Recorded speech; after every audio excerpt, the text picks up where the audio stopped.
Okay. Uh, First of all, I thank you, madam, for inviting me to address this gathering. I know, according to the, I feel that this forum consists of very distinguished citizens, mature citizens who are very devoted for the this Buddha's teaching. So I would like to talk today regarding the science behind the effect of mindfulness. As Madam said, this talk only consists of, there are a lot of changes happening and a lot of changes occurs in the brain as well as body after doing the mindfulness. But I just touch only some anatomical and some physiological aspect of the brain changes which occurs following the mindfulness. Why I was much concerned about this issue. I mean, this mindfulness that changes happen in the brain. I was concerned because nowadays, when we see the society, we see that we come across a people and a lot of events are happening in the society among the people, that we can see that our sympathy and empathy are going down, not like before, and we are becoming more selfish and rude. And our coping skills and our frustration tolerance has gone down than our ancestors, our early, our grandfathers and grandmothers. A young generation, our frustration tolerance is very low. I'm not referring to the old people, but most I mean. And addiction and stress-related illnesses are on the rise. Now we are working in a setup where psychiatric setup. So we see a lot of patients with lot of people, young generation are addicted to several uh, substance as well as internet, like any addictive substance. Yeah, and the injustice is justified without any shame. I'm just telling that even that is pretty obvious in the society. So I just wonder, I have some curiosity why this is happening, and that has been there in the human generations and generation. But I was a bit interested in reading why that was happening. Then, then the concept called the personality. The human being behave, think, or they control their emotions according to their personalities. So I got to know that when I was reading, I got to know that those changes are happening because the personality is changing. The people, that means that the people can't control their emotion well, and they can't get much of the healthy thoughts as they wish, and their behavior also ultimately has been changed because of these effects. When you talk about the personality, there's the science, mainly the psychology. The personality has been taught much by the Sigmund Freud. He's the one pioneer of giving this unconscious mind some structures, some models, some examples that was mainly revealed by Sigmund Freud. According to Sigmund Freud, he has shown some models how our minds works and is structured. According to him, we have some unconscious part of the mind and some subconscious level just below the consciousness level. And this unconscious part, now when we are awake and we are talking and we are working with our conscious mind, but with that, there's undermine there is an unconscious part of the mind which has several instinctual drives. So, according to the Sigmund Freud, he said that our personality, that mind has this kind of a structure, and with that, we develop the personality. We develop the personality, and personality also he divided, and he introduced a structure for the personality which consists of superego, ego, and id. The id is the primary, very basic nature of a mind. Superego is the very moral component of the I, and ego is very practical self. It always want something to satisfy now itself. It always asks their sexual drives, aggression, hunger. According to the it always asks to or give the pressure to fulfill or gratify immediately. But the superego is the personality structure, the part of the mind that control these drives. It says that you can't have it. It's not right. Always in an ordinary mind, there is a conflict between it and superego. Primary basic drives and the philosophical or moral part of the mind. With this conflicts, sometimes there is a middle part of the personality is developed to survive, to make the person survive in a practical and realistic way. That is the called ego. If the ego plays a middle role, it asks what I want it now, and philosophical part says not right now, you can't do it. Then the ego part, I need to do a bit of planning to get it.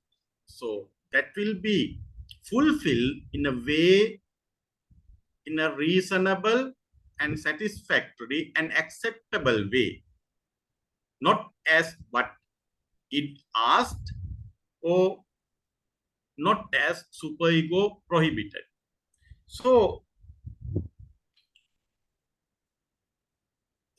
this slide shows what actually it like. It is your wild child that contains primary desires and basic nature of the human being, and superego your philosophical and spiritual ideal, and ego is your practical grown up self. So when we talk about the person, usually we talk about this ego, how he balance your wild child and your philosophical ideal. The balanced person or a good person or a very healthy person in point of a view, in a psychological point of view, has a good and well-developed ego. He has the ability of controlling it, and he has the ability of compromising with superego. Why this is happening? When we go deep, when you go to read more or when you study more about the human brain, we understand that our human brain consists of 3 brain structures which has been lining together in our evolution.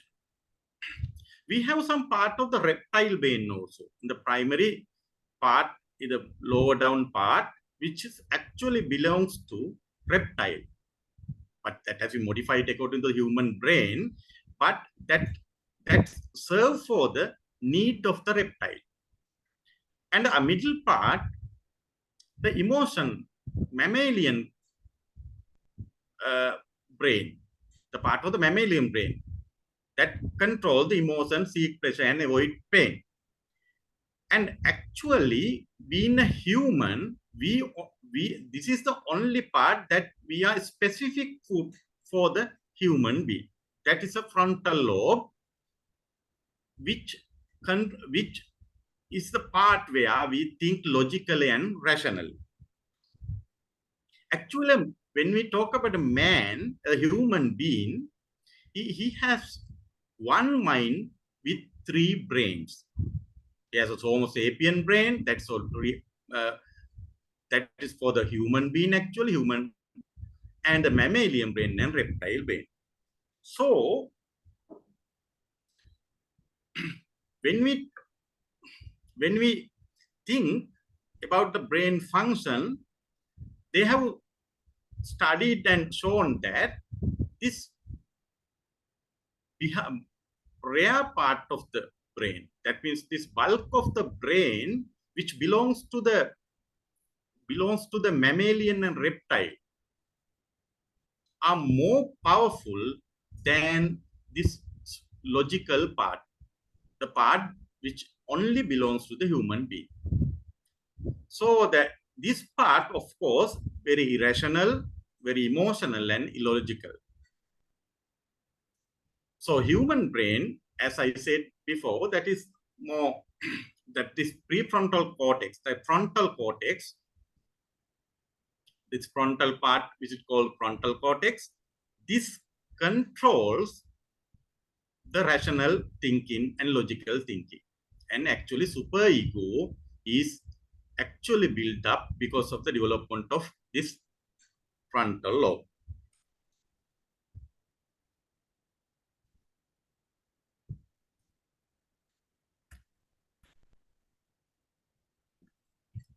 Slides not moving. Nobody, it will happen. Okay, right. So with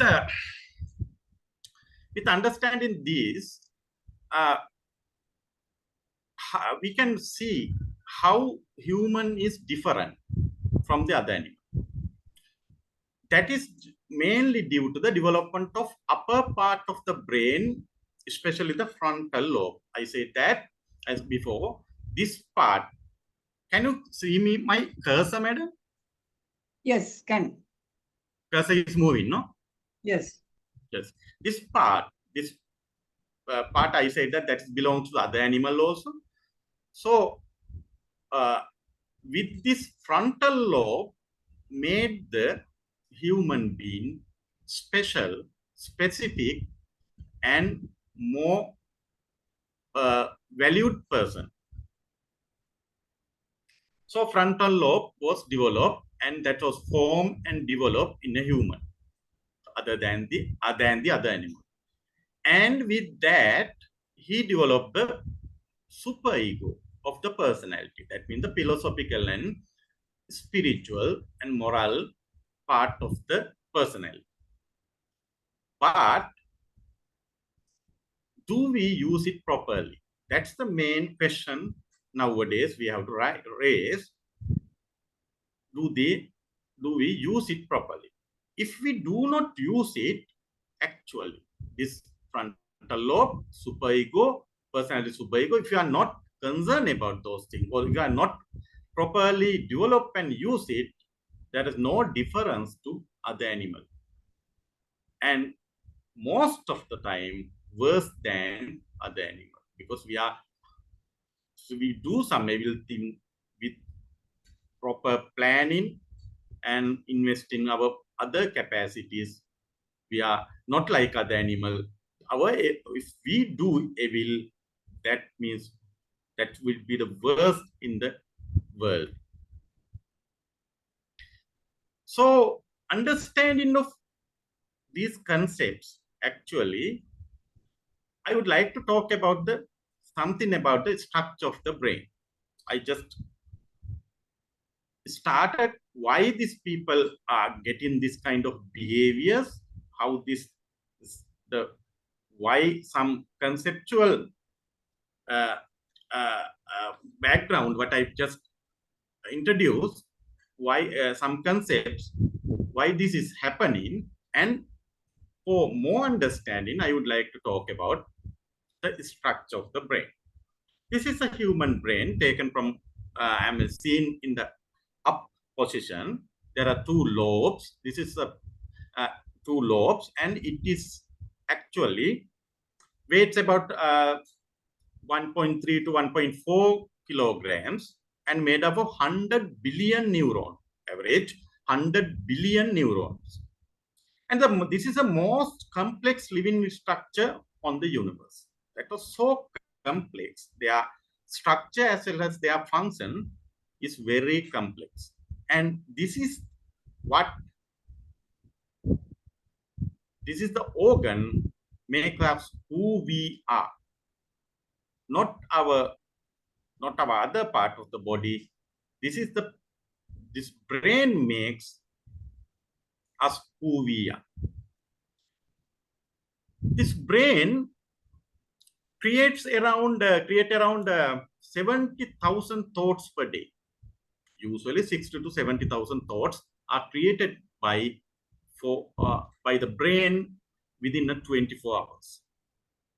However, the conscious mind controls only 5% of thoughts, and 95% of the thoughts are controlled by subconscious mind. That one spelling mistake, mind. Thoughts have biological and physical effects on the body. Everyone knows that a thought has some effects on our biological functions and physical functions. And mindful meditation, which we are going to talk in further, and listening to some kind of relaxing music, make structural and functional changes in our brain.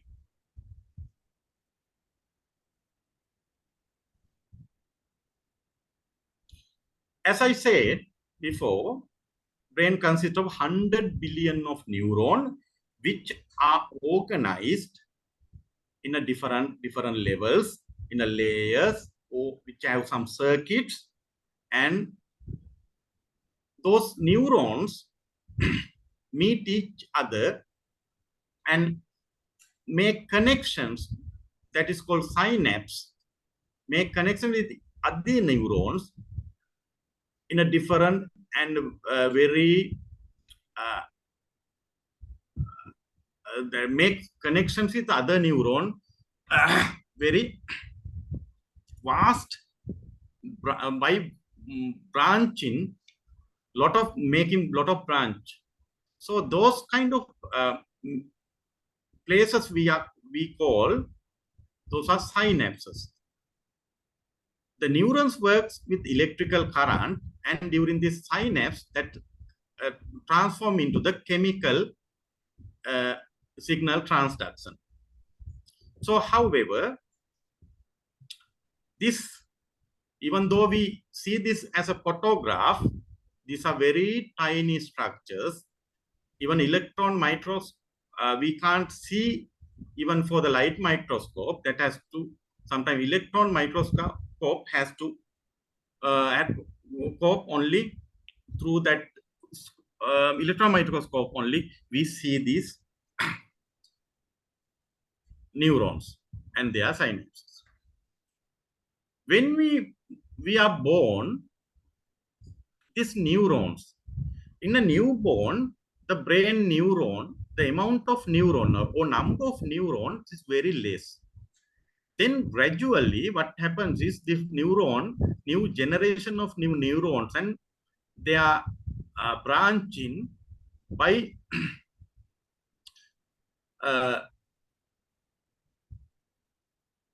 about 2 to 5 years. The brain contains lot of neurons and their connections. But when we grow older, the amount of neuron, the number as well as their connections are produced. That is because that process is called pruning.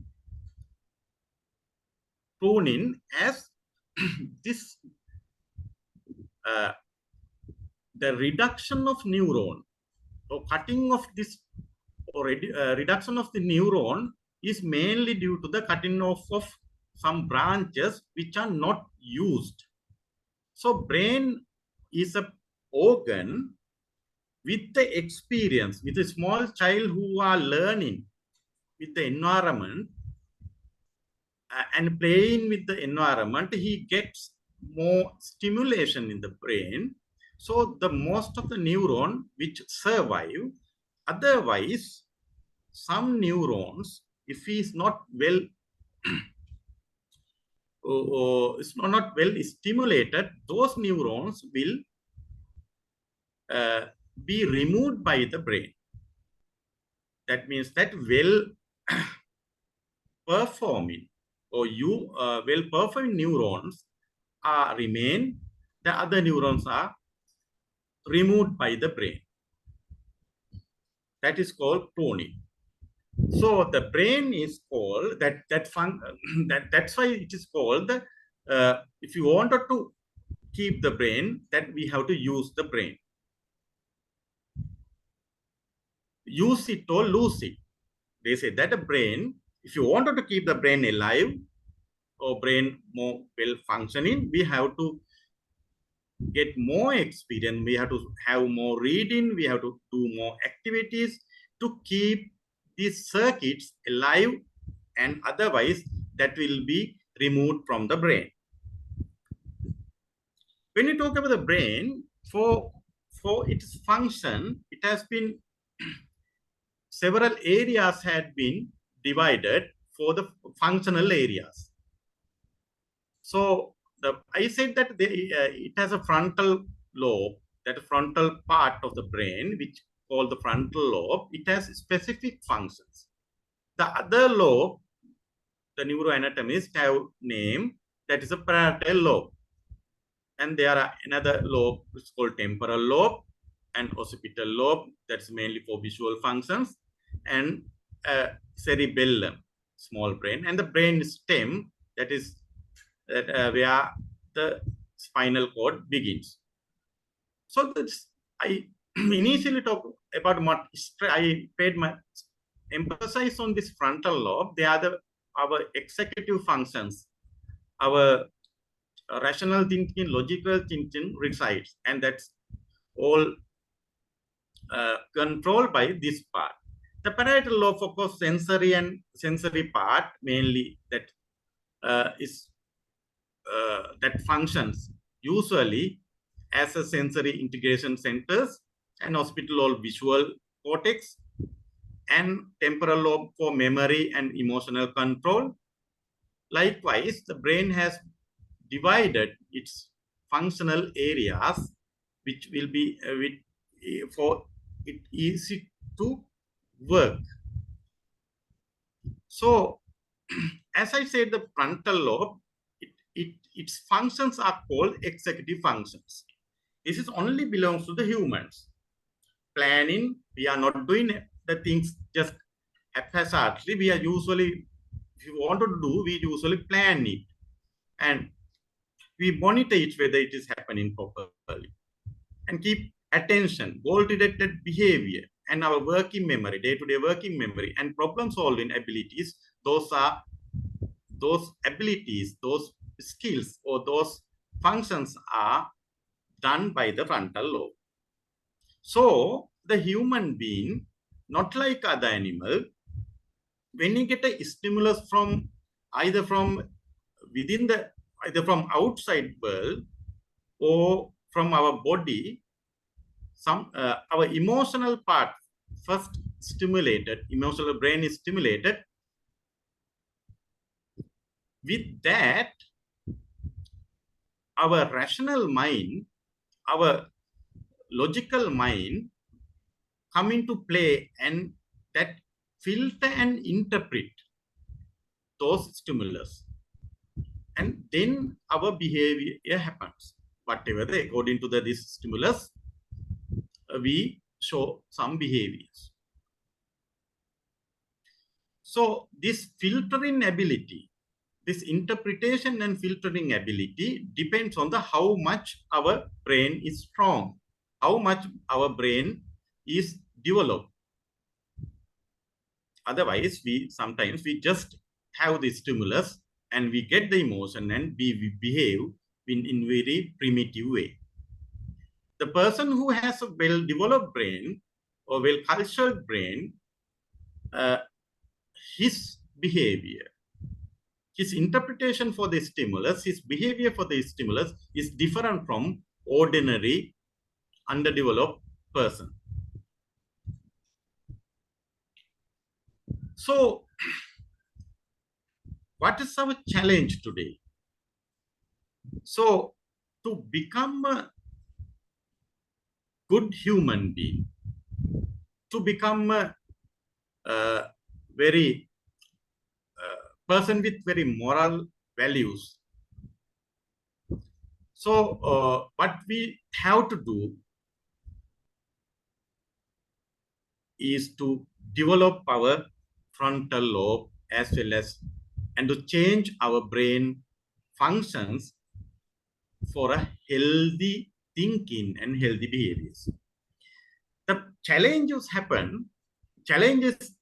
why in nowadays we have a big challenge because the development of a healthy superego is very much disturbed in current materialistic world. We are getting involved in a lot of outside forces which influence our behavior and thinking. So the top-down control mechanism become weak and weaker. Our top-down control, that is called from the frontal lobe to the to other brain structures, that top-down control has become weaker. And this has led ego, the practical part of the personality, under custody of it, the wild part of the mind. So we become wild because our ego is not that much strong. That has already created a very bad vicious circle in our society. So this is a one explanation why people are behaving like this. So what should be done for this kind of this problem? So we have to re-strengthen our activity of the frontal lobe. That's the part where human brain, where the executive function and logical and rational thinking control. Then the current social trend shows that we are urgently need an effective and practical solution, because the society is going in the direction where very destructive thinking and behavior pattern. So structural and functional changes should happen in our brain network for long-lasting effect. Not just talking about these things, not hearing about these things, not conducting the lectures, or not that. And just to hear, we need some structural and functional change our brain by practicing some rituals or some kind of activities to change our brain. By doing this, we will be able to strengthen the logical part of the brain. Then our emotional brain would not affect our behavior as the person who is having very weak logical part. And the emotional brain would not influence much, because that influence can be overcome by this logical part, which has been strengthened by our exercises. For doing such kind of activity, the things, that kind of a process, or such kind of program, that must have some kind of characteristics. Because nowadays people are very educated, scientific research, and they read a lot, they understand much of the new things than before. And for sustainability of that program, it must have some kind of characteristic which must be scientific, otherwise people will reject it, and simple and practical for anyone to practice those kind of things, and non-religious form, the secular form, because otherwise people will not get it, because they might think that those belongs to other religions, so there we don't want to practice those kind of things, so they ignore the value of this practice. So it should be non-political, otherwise the people will reject it, and it must be freely available. So the people are asking for such a system from the experts. So for this problem, so to solve this problem, we have come across the solution, which is mindfulness, the practice of mindfulness. This mindfulness nowadays we are practicing in very scientific way, very simple and practical way, and non-religious, non-political, and we try to make it available. The leaders in this, mainly for the Satipasala and other mindful societies, they try to make it freely available in the society. This mindfulness definition of John Kabat-Zinn, actually this came from, everyone knows that this is Satipatthana. As I am going to talk in a secular base, I mean that we are for very non-religious, non-political, and scientific basis, I am going to talk, and in that, on standing on this kind of platform, I got the definition from the John Kabat-Zinn. Is one of the pioneer in this, introducing this mindfulness to the world in the very scientific nature of this mindfulness. So mindfulness means paying attention in a particular way on purpose in the present moment and non-judgmentally. So it has been taught by Lord Buddha. That's the main way of path to the Nibbana. But for the purpose of this discussion, I took this Kabat-Zinn and adhere to this Kabat-Zinn's definitions, which will be more easy for me to discuss this matter in scientific way. So mindful practice is scientifically proven way of controlling unnecessary thoughts. So it increases brain capacity. And current research shows that mindful exercise can rewire the brain areas where the human qualities are controlled. And self-help to increase the metacognitive awareness. This I'm going to talk a bit about metacognition. And it will be more effective if it is practiced since childhood. When the brain is growing, that will be more effective if children practice the mindfulness during the period where brain grows. So that will be very effective. And for nowadays, even though we fail to attain this supreme Nibbana, the highest level of the achievement, at least one can become a civilized human who live with harmony with the society. So the one who believe this, or one who know the philosophy of Buddhism, would be able to go ahead with this path to the Nibbana to achieve this highest level, or otherwise, even for whoever the person who practice this brain exercise would make him more civilized human. The neuroplasticity, what is that? Of course, when neurons are firing, I said that a lot of connections are made among the neurons. So when the neurons get started to fire, that makes connection with the other neurons. So it makes more and more connections. They say that even a second, they create 10,000 of connections with the neuron.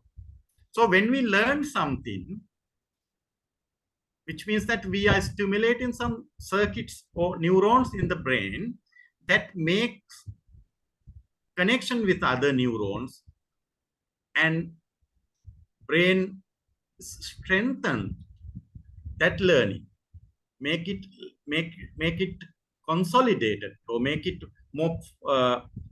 more permanent changes happening with learning, because it creates more connection and more neurons, and that means that circuits are newly generated. So that is called neuroplasticity. When we practice even mindfulness, we know that these kind of neurons get fired and makes a lot of connections. So this is actually exercise, not like here in a Dhamma talk or here in a lecture. This is actually, we have to do this exercise. We have to pay some, we have to spend some time and do some activities, because this is exercise. That's a kind of happy exercise, not like other exercise. So then science further says that by practicing the mindfulness, not only that structural things happen, but we will be able to achieve this cognitive and emotional flexibility. Because this rigid thinking is also a major problem in the human being. So this emotional and cognitive flexibility is very much needed in this kind of era, this era. So that is called a de-automatization of thought and behavior. Our thoughts usually are generated within the brain in different areas, which is involved in creating the thoughts. When we have relaxed mind, not focusing to a particular task, our brain comes into the work in a default mode network. That network is the one which governs our mind. This default mode network, which is called sometimes called the monkey mind, it's a place where it's a circuit where our thoughts are being controlled in a relaxed mode. If we are not focusing to any particular task, or if you are not doing any particular task, or if we are not focusing our mind to any task, our default mode network will take our control of our brain. So what the default mode network does is it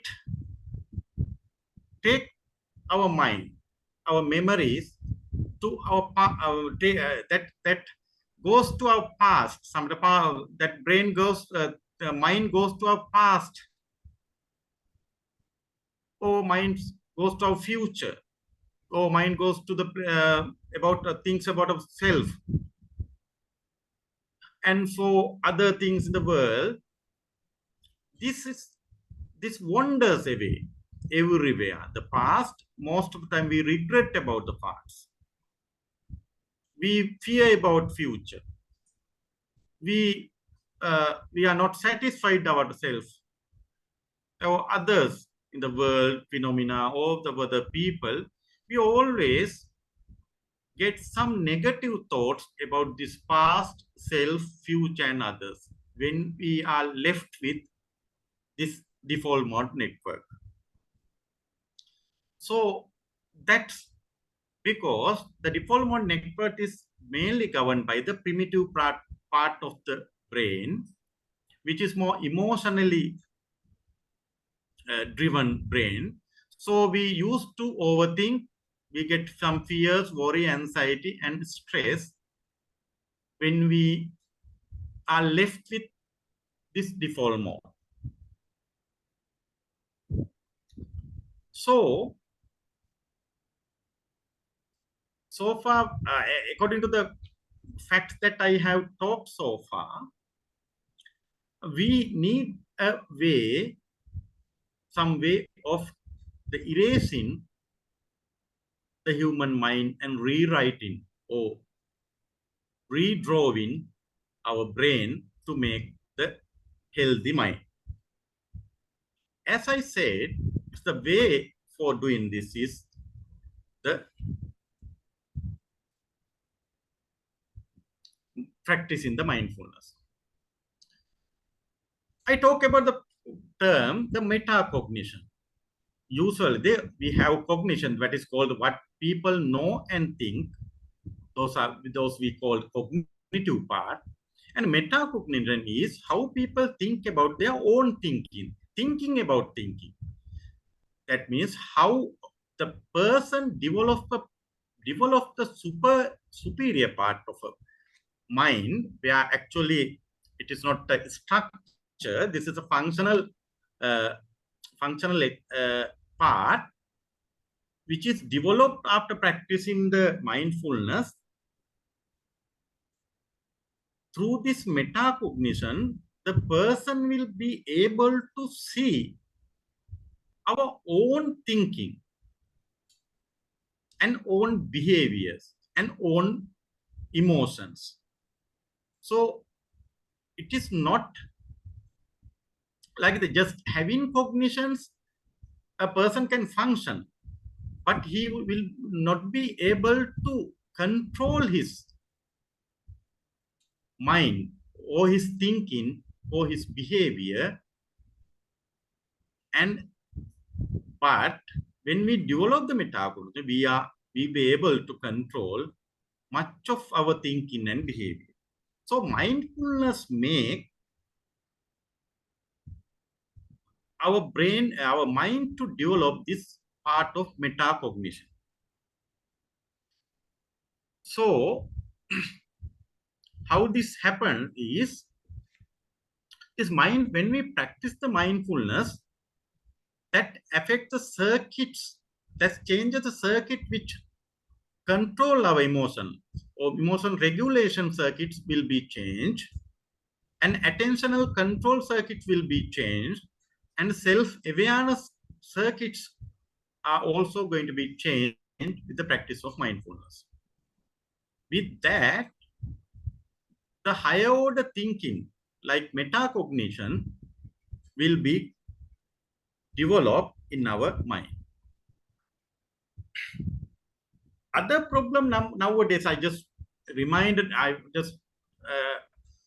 wanted to highlight other problem that come across in nowadays is that people are involved in lot of people do lot of tasks in a one point. We try to execute several things at a given moment.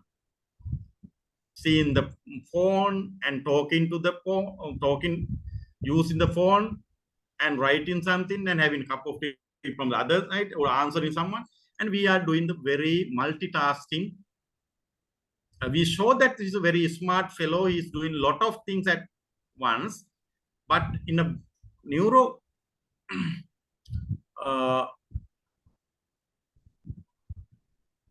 scientific point, that is, of course, that is not that much smart, and we are actually making our brain, or we are actually destroying our brain. Because when we do a task 1, we use a part of the brain 10%. And we use a task 2, another part of the brain 10%. So we are not using the whole brain, and several other tasks is actually this brain capacity, brain power is not actually invest for a properly for a task, because the one task is halfway we are involved in the brain for one task, in the certain percentage is the other task, certain percentage is other task. So though we are using brain, we are not properly utilizing the proper circuits in the brain in the accepted or very healthy way. So if you are involved in that one task at a time, our brain circuits which are synchronized in a manner which function in a very healthy way. So the multitasking that these nowadays people used to do is also harming. Not only that we are not involved in these exercises, but also we are doing this kind of multitasking, which also a very bad thing for the brain point of view. That's also I wanted to highlight during this presentation. So let us see what are the areas where the brain is strengthened by practicing the mindfulness. There are some areas. The brain consists of several areas which I mentioned before, and some other structures consist of several structures like amygdala, prefrontal cortex. I already talked much about that, and parietal lobe. I showed in the picture that we have the brain has been divided into several areas, several lobes, and hippocampus, the memory system, which responsible for the memory system, and corpus callosum that connecting the two brains, lobes, and insula compassionate thinking area, which is responsible for compassionate thinking, and brain stem, which is mainly for sleep and other vital control area residing. So what we will see what happens to those areas after doing the mindful practice. This is the amygdala. These are the Latin words, actually the jargon in the medicine, the neurology. So this name as amygdala. So this is the area where the emotional regulation is happening. Most of the emotional laden memories are stored, as well as our emotions are regulated in the brain mainly through this amygdala. When we practice the amygdala, when we practice the mindfulness, the amygdala volume is decreased, because now as a human being, he's a social animal.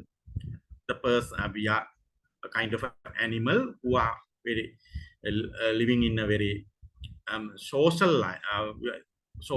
We are having a very social life, and we are communicating. We get involved in the social activities, and we associate very different people as well as animal, and we make use them for our benefit and their benefits. So our emotion has to be well controlled, and the generation of the emotions and their power has to be reduced. So as I said before, when we compare with our logical part, the ordinary brain or ordinary mind has tremendous influence of this emotional brain, including this amygdala. So practicing mindfulness makes this amygdala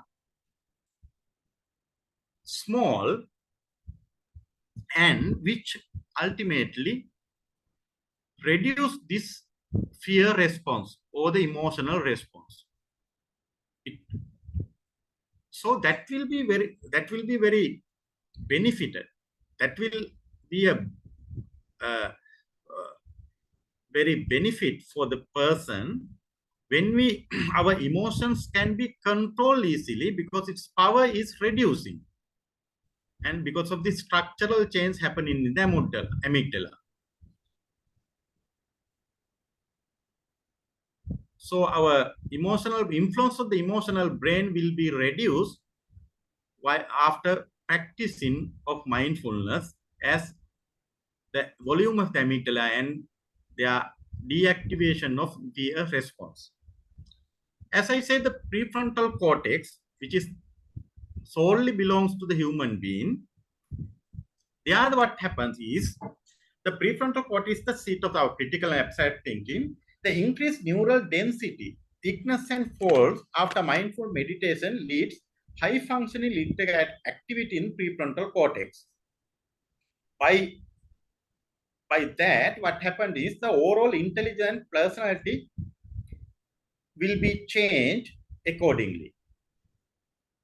So when we have a good functioning, very developed prefrontal cortex, our human qualities will be improved.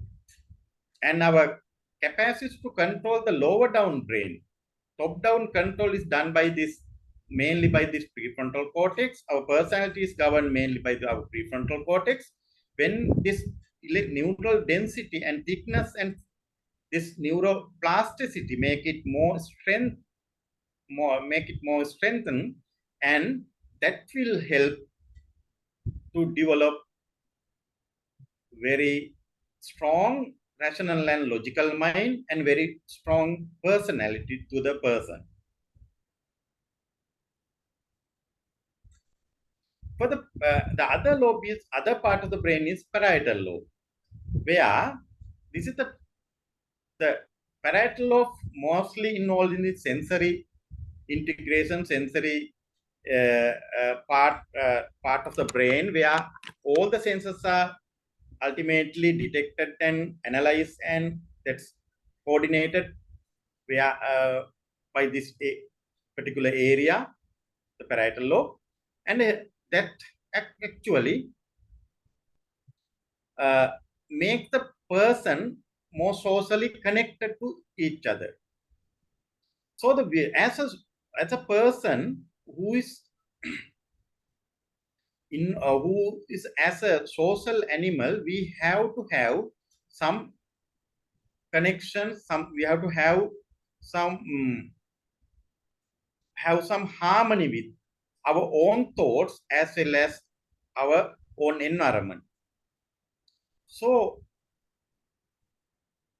when we practice the mindfulness, this parietal lobe, the neural circuits of parietal lobe also will be changed, and change in the blood flow of the parietal lobe during mind practice can cool down it.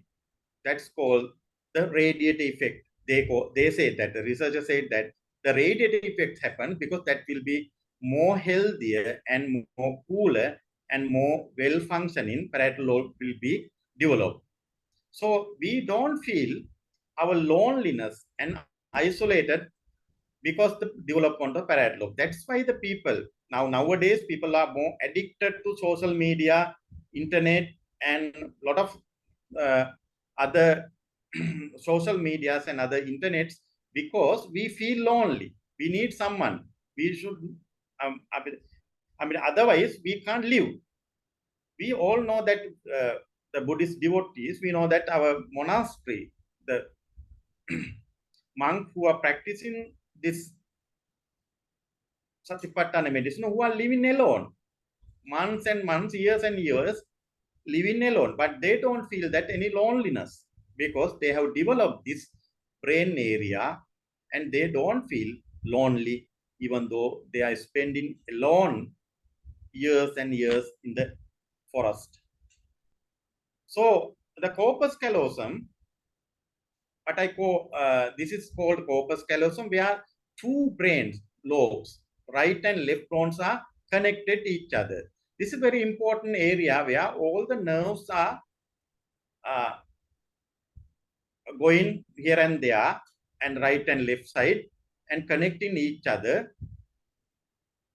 These two lobes, which actually the initial previously we call this right brain, left brain, have different function, but nowadays they say that it's coordinated in each other, but still we consider that left brain more concerned about logic, our educational things like logic, maths, mathematics, science, and that kind of a logical things, and right brain is mainly for our aesthetic feeling, uh, uh, our entertainment parts, our entertainment brain, but that is actually works together.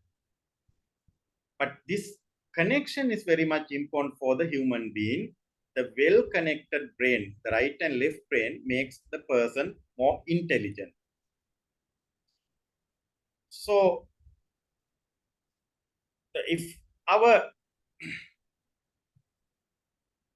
highly successful people are whole brain people, that means they use right and left brain together for his decision making. What happened during this mindful meditation is the regular mindful practice leads to increased thickness of the connecting neuronal bundle. That is called actually Albert Einstein, one of the person who's had high intelligence, high IQ in the world, who had the extremely well-connected corpus callosum. So the researchers said that that is Einsteinification of the brain. Through this mindful practice, this corpus callosum will be more strengthened, and so that makes the better focus in deep and clear thoughts and super creativity and enhanced memory. So that benefits happens after practicing the mindfulness, because it creates the corpus callosum more neurotic and more strengthened by creating more neurons.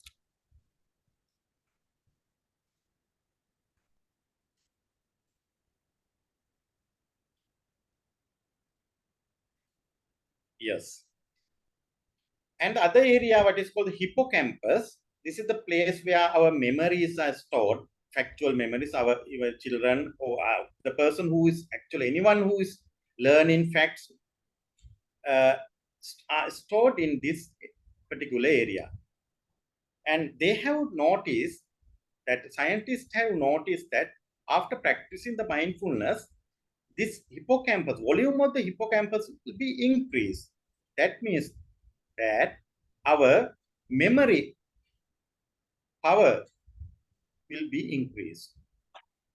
So the academics, actually, it is one of the most important parts of the brain for academics and those who wish to become expert in any field, because our memory power will be increased by practicing mindfulness, as the area of the brain which is mainly responsible for memory storage and memory formation will be strengthened. Their neural circuits will be strengthened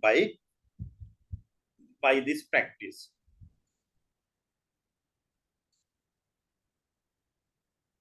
They said that the research shows that even after 8 weeks of mindful meditation, left and right hippocampal thickness, density, and overall volume has increased significantly. And other thing is, the research have shown that after increasing the volume of hippocampus, our depressive thought, generation of depressive thoughts are decreased. So our depression, the people who are having depression, kind of a beneficial effect would get by doing the mindful practice. Anterior insula, where another area of the brain where the person become more compassionate, more kind and compassionate. That thoughts are created by the place where we are called insula. So the person who is practicing mindfulness, by improving this, by strengthening the neural circuit to the insular cortex, make him a person with more kind-hearted and more compassionate person. So that is also very much needed in this current society. And a brain stem and pons where these small vital parts are situated, where those kind of area is mainly for sleep and control of vital organs like respiration, and making the heartbeat, creating the heartbeat. All things are mainly controlled by the brain stem. So changes in the brain stem gray matter, that means that neural circuits, following mindful meditation, make healthier sleep and overall mental and physical well-being. So if you wanted to get a healthier sleep and well-being, the practice in mindfulness would be a good exercise or great exercise in that sense. And happiness, because we are actually the people, the living in current era. I don't know whether they are happy in their life. Whether we can see any happiness in their faces, though we have a lot of things that when we compare to the past. So mindfulness significantly change overall perception of oneself and about the world around us. So it reduces the gap between our current and ideal self, the main cause of human stress. The metacognitive awareness makes the person more he's able to think about their thinking, their behavior, their emotions. So our gap between the current self and the ideal self will be reduced and understood. So our happiness will be increased by understand the reality. So through this non-judgmental awareness sets realistic expectation for our ideal self, which focus on present experience rather than comparing ourselves to the unachievable ideals. So that makes us more happy and simple and more contented. So that's also great achievement which we can get from by practicing this mindfulness. To understand further why this kind of change, how this structure affects our brain, and how this structure contribute for the functional outcome of our brain, we can get some idea. The researchers has done several research on their brain functioning. One way of understand our function is to see the EEG pattern or the electrical pattern of the brain. We know that doctors, we have studied this brain waves. We know that we have several brain, that electrical current have several wave patterns. The beta patterns, when we are awake, normal alert conscious, then we create the beta type of pattern in the brain neurons. And alpha waves, when we physical and mentally relax, we are awake but slight drowsy or very relaxed mode, we get the alpha waves. When you get more relaxed and deeper calmness, we develop, our brain creates a delta wave, and during deep meditation, our brain waves become further, go down to have this theta and theta waves, delta and theta waves. Very calm, very quiet, and very deep level of meditation, we can get to the level of the theta wave in the brain, which has more tremendous influence on neuronal activity. This illustrates some functional imaging of that kind of PET scan report, scanning report of a special kind of scanning, which shows that a normal person has his brain, their functioning level is not symmetrical. But when we start to practice mindful meditation, they have shown that the brain function very synchronized, very rhythmic way. The whole brain is come to a very and one and as a not like the ordinary brain, which function in their own way. Some areas function in their own way. Now this is function synchronously, the right and left brain, and this is the whole brain is used and stimulated after practicing the mindfulness. With that practice, our emotional flexibility will, as what we talked before, the emotional flexibility happen, our attention control will be improved and cognitive flexibility will be improved. So that all affects our behavior. So the person who is practicing this mindfulness ultimately have a good behavior, have a good physical well-being. The people who have mental well-being and acting with awareness, acting flexibly, and acting autonomously. So that will very benefited in this era, as well as developing this brain pattern of functioning would be very benefited for human being. So ultimately, what we can see when we summarize this, what are the things happening in the brain and how it affects to our body as well. When we practice this meditation, this bluish color portion, that increase the alpha wave, that slow wave sleep, reduce the fast wave, increase mental focus, increase cognitive ability as well as metacognitive ability.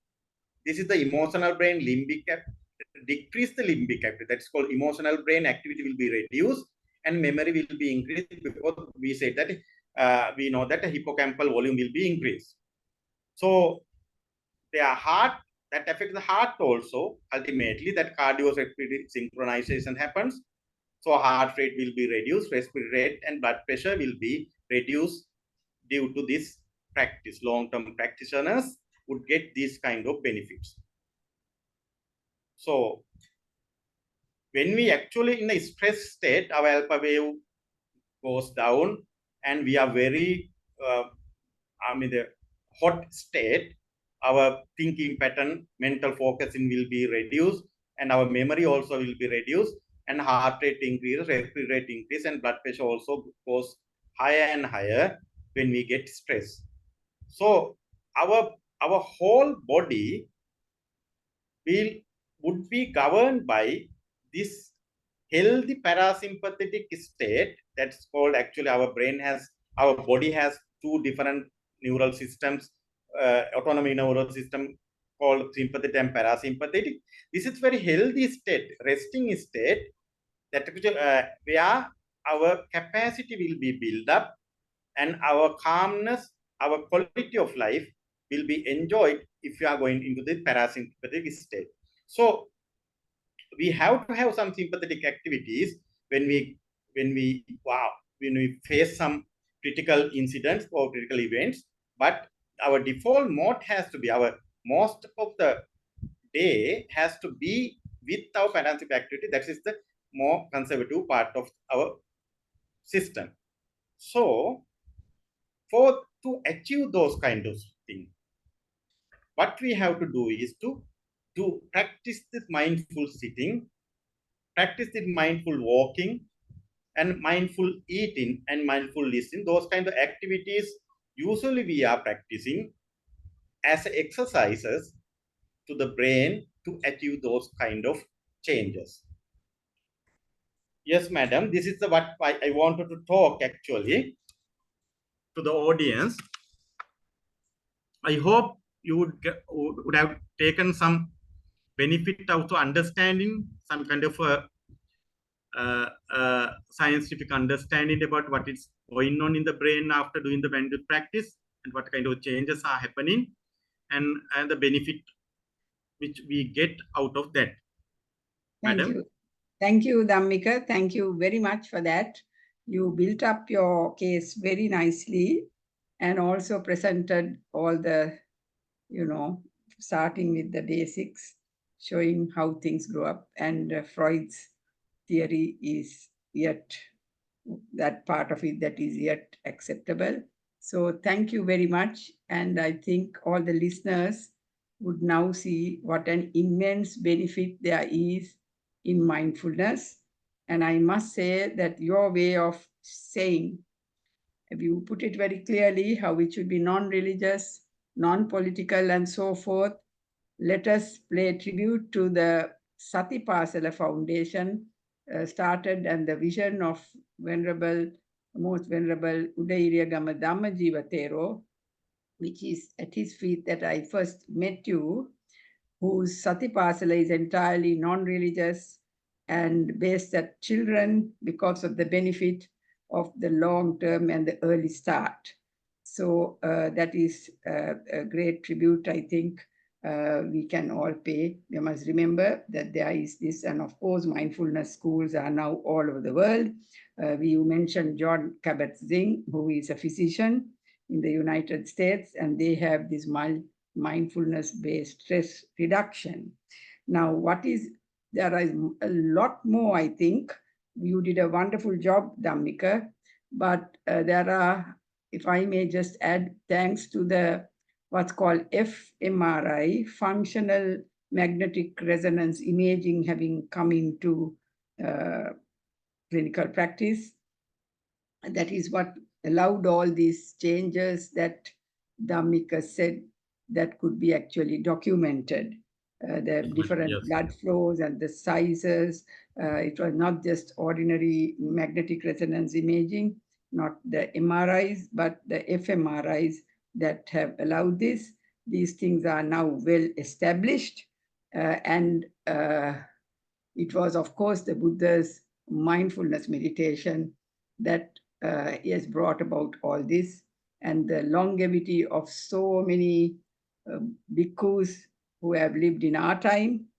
I mean, I was just thinking how many, I can't count more than on my fingers. Ampitiya Sri Rahula Thero was 105, Balangodananda Maitreya was 103, Rerukane Chandavimala Thero was 100. I met him just a few days before he passed away. He was less than a fortnight away from his 100th birthday, which fell on Esalapoya, and he passed away. And so many, I think, Olandeyananda Swami Wanse's preceptor, Daul Denaisi, or that monk was also so many, too many to name. So it just shows that this is so. And the biochemistry wise, I think even in we recently, I know of a group of people who found in Sri Lanka, in Vipassana, made long term. Of course, a long term practice is also required for once it starts. Vipassana meditators, 30, they found the serotonin and the melatonin levels were higher. Serotonin, I think, is a precursor of melatonin. And what happens there is actually your stress levels, your relaxation increases through, because at those synapses, what happens is there is neurotransmitters. These are the neurotransmitters. And what melatonin, we call it the sleep hormone, we can in lay terms, that you get a certain drowsiness, which is part of this, but that is not sloth and torpor. But that's one thing. And also the anxiety and depression goes down. And as you said, the loneliness, the bliss of solitude is appreciated. So it's an amazing, amazing amount of, this was 2026 centuries ago, and now we are living in a wonderful time when all these things can be actually scientifically, the effects are proven. But the necessity was not the science, but the outcome on the, for society and for the person. And that is what it is all about. And there is so much more.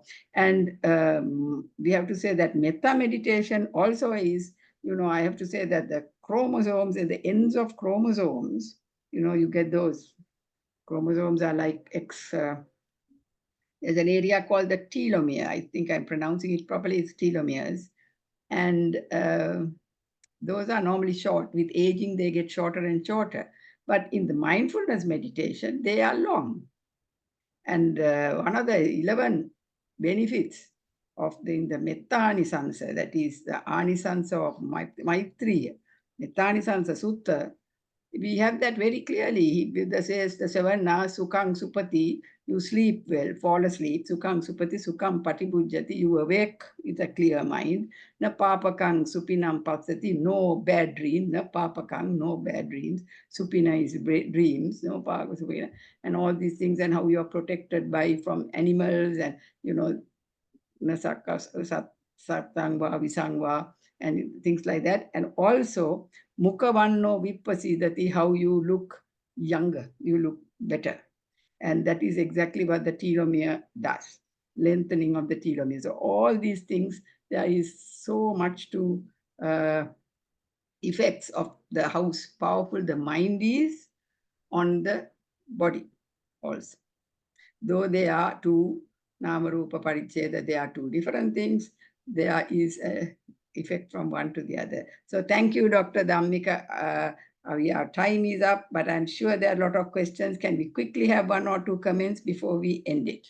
Neville Kramer, yes. Neville says Dr. Dhammika and Mano, very informative. I think there were the comments, but anybody else who wants to raise a question before Dhammika leaves? Thank you very much, Dhammika. And, you are welcome, madam. That's a pleasure to actually participate in this talk. Actually, I also thank madam for inviting me for conducting this, to sharing this knowledge with the, I'm the great proud. Yes, and these are all meditators, Dhammika. You are meeting them Yes. for the first time, many of them, if not all of them. Yes, so it is, they know now, probably they knew all this, but it is always good to listen to what you know also once again, as the Buddha has said, and you clarify. Any other comments, anybody, please? Hello. Yes. I'm Kirtimala. Yes, Kirti. How can we hear you more? And this about telomeres, or I don't know whether I'm pronouncing it right. I like to know more, and how we can get to know this more, because we don't have a place as such to go and meditate and somebody teaching us like this. Why? There's nothing to teach. There is a metta meditation, which Kirtimala, I think you came in with Mrs. Sita Siriwardhan, didn't you? That's right. That's right. Yeah, I was interested in your telomere. Yes, No, never mind the telomere. Metta meditation makes you younger and more beautiful, and it is one of the seven. Mukhavanno Vipasidati is your face will, Mukha there is face. Mukhavanna, you have a, better, that is called, I think in Pali, there are a lot of words for that. Can't remember why. As you grow older, you begin to look better, or something like that. I can't remember the term. It's simple. Metta meditation to be done sincerely and honestly and truthfully to all. How can we listen to more from Dr. Dhammika? Are there any places where you do this more often? Oh, yeah, not actually. Meditate. He did it. I first heard him in Meetirigala. Because, and also second time I heard him when both he and I were speaking to facilitators of the mindfulness, Satipasala teachers. But these are just only boost, to boost your interest. But it is automatically happening. The thing is to practice, isn't it? Yes, of course. Yes. I think there are some videos in the YouTube also, which belongs to Satipasala. The same thing has been talked Yes, in the. I follow that. Yes, Yeah. I do. Yeah.